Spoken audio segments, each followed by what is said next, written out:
Quero cumprimentar a todos nessa tarde já com a paz do Senhor Jesus. Nesse momento queremos compartilhar a poderosa palavra do Senhor Jesus, que deixou para poder salvar a vida do homem. O pecado da perdição, das trevas e do inferno. Ele veio para salvar aquilo que se havia perdido. Em meio disso estávamos nós, que estávamos mortos nos nossos delitos e pecados. Mas Jesus foi enviado pelo Pai, e sua infinita misericórdia se entregou por cada um como uma oferta, como um sacrifício agradável diante de Deus, para salvar a vida do homem. Então não tem mais sacrifício que possa fazer o homem para pagar a sua dívida com Deus, para buscar o alívio para a sua alma, para a sua consciência. Não há mais nada. Não há nenhum sacrifício feito pelo homem que possa resgatá-lo, que possa dar-lhe esperança de viver melhor nessa terra que se encontra corrompida. Mas há uma esperança para aquele que decide aceitar ao Senhor Jesus como o único, suficiente e salvador da sua alma, como o único mediador entre Deus e os homens. Jesus Cristo, homem, nos diz a palavra de Deus no Evangelho de João, capítulo 12, versículo 46, diz a palavra de Deus: Eu sou a luz que vim ao mundo para que todo aquele que crê em mim não permaneça nas trevas. E se alguém ouvir as minhas palavras e não crer, eu não o julgo, porque eu vim não para julgar o mundo, mas para salvar o mundo.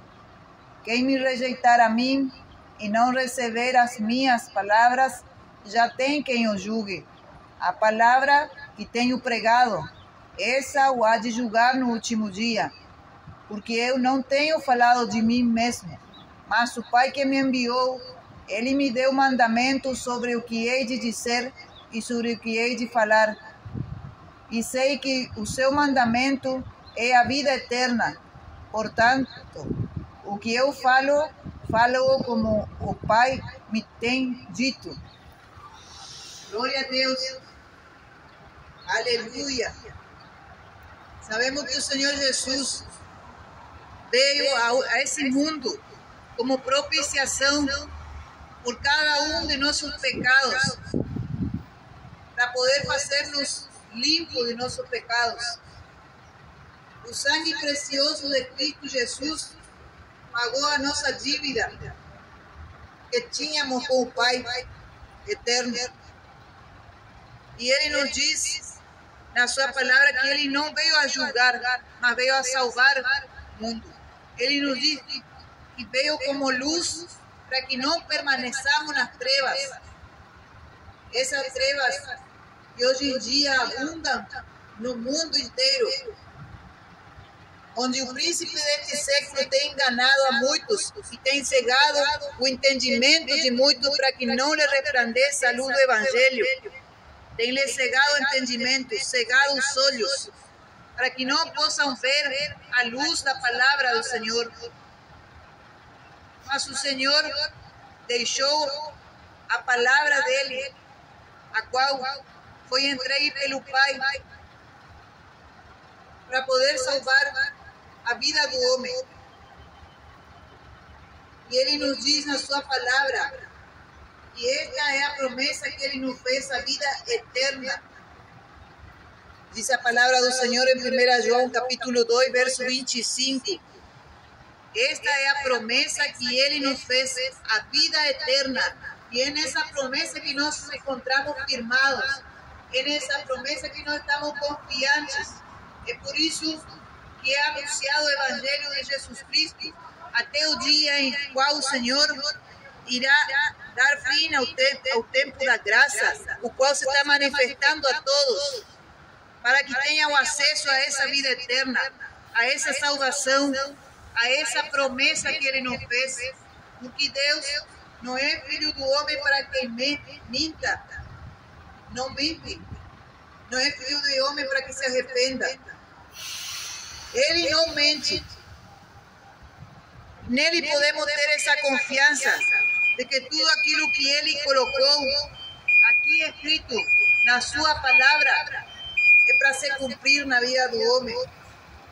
Muitos preferem crer em promessa de políticos, em promessa de familiares, em promessa do governo, em promessas, diversas promessas, mas estão se fechando os ouvidos para ouvir a promessa que Jesus Cristo já fez e se entregou na cruz do Calvário para salvar. Mas ele não promete a vida eterna. Quer dizer que se há vida eterna, também há o oposto, a morte eterna. A morte eterna a qual o Senhor destinou para os desobedientes e infiéis, para os cruéis, para os assassinos, para os mentirosos, para os adivinhos, para os feiticeiros, para todo aquele que ama e comete a mentira. É para ele que está reservado a morte eterna, para os abomináveis, para uma lista muito longa de pecados, os quais o Senhor pode libertar o homem dessa escravidão que é o pecado. Pecado que a palavra nos dá a entender que é como uma enfermidade mortal que se impregna na vida do homem, como um câncer, como algo difícil de tirar ou curar. E aí a palavra nos fala, no livro de Lamentações, capítulo 3, falando de que se queixa o homem. Queixe-se do seu próprio pecado, essa palavra do Senhor. É melhor que ele se assente só e se queixe do seu pecado, da sua iniquidade, daquilo que não consegue tirar de si mesmo, que é essa enfermidade que consome a alma do homem e o leva para uma morte eterna, um lugar de tormento, o qual o Senhor destinou. Era para o anjo, para os anjos caídos, para os demônios, para o Satanás. Mas muitos têm dado ouvido ao enganador, à serpente antiga, e estão indo lá também, porque o castigo é para todo aquele que está contaminado. Assim é o pecado. É uma contaminação na alma do homem. É algo que é podre, é algo que não presta. Mas muitos têm decidido amar o pecado, ao invés de amar a Deus sobre todas as coisas, ao invés de colocar a Deus como o seu Senhor na sua vida, para comandar todo o seu ser, de purificar, de limpar, de dar alegria. Nessa manhã, temos se alegrado na presença do Senhor. Temos sentido a presença de Deus. Temos glorificado o nome do Senhor. Mas a palavra nos diz, em Eclesiastes capítulo 3, que tudo tem o seu tempo debaixo do sol. Nos diz que tem tempo de chorar e tem tempo de rir. Não podemos se alegrar, mas tem um tempo no qual o Senhor nos fala na palavra dele, que é tempo de prantear, é tempo de se humilhar para o único que pode lhe curar da enfermidade mortal, que é o pecado. Pode lhe limpar pelo sacrifício, pelo sangue de Jesus Cristo. Não é sangue de animais, não é sangue de outro humano, não. É sangue de Jesus Cristo, o único que pode lhe purificar do seu pecado, o único que lhe pode dar acesso ao reino de glória, o único que pode lhe dar a passagem para o céu, a passagem para a vida eterna.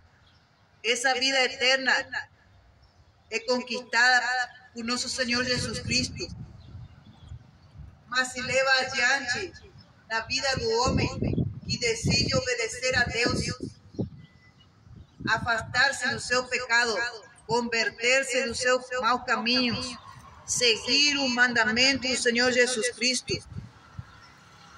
Quais mandamentos o Senhor Jesus falou que era para nós seguir? Primeiro mandamento: amarás a teu Deus com toda a tua mente, com toda a tua alma, teu entendimento, com todo o teu coração. Amarás em primeiro lugar a Ele. Não é a tua família, não é a teus bens materiais, não é a teu animal de estimação, não é a um ídolo que colocou dentro do seu coração, não. É amar ao Deus que fez os céus e a terra, o Deus que criou você desde que estava no ventre da sua mãe, o único que sabia como seria cada parte do seu corpo. Ele entreteceu o seu corpo lá no íntimo. Ele sabia antes de ser concebido que teria um propósito aqui na terra, para uma mulher, para um homem que hoje está caminhando aqui nessa terra. Muitas vezes pensa e não sabe qual é o propósito no qual vive, e por isso muitos decidem se tirar a vida, decidem deixar da sua própria vida, já não se amam mais a si mesmos. E aí é onde entra o segundo mandamento que o Senhor nos deixou: amarás ao teu próximo como a ti mesmo. É necessário se amar a si mesmo, valorizar aquilo que o Senhor colocou dentro de você, que é a sua alma, o bem mais precioso pelo qual o Senhor se entregou nessa cruz, no qual se deixou crucificar por amor à sua alma, levando o seu pecado, o seu fardo pesado lá nessa cruz. O meu fardo pesado, que eu pude um dia entregá-lo nos pés de Jesus Cristo. Entreguei todo o meu fardo. Ele levou por mim. Agora Ele nos faz herdeiros das suas promessas. E a principal promessa é a vida eterna, a qual você não vai poder pagar nessa terra com nenhum alto valor, com nenhum sacrifício feito por você, não. O sacrifício já foi pago. É necessário somente crer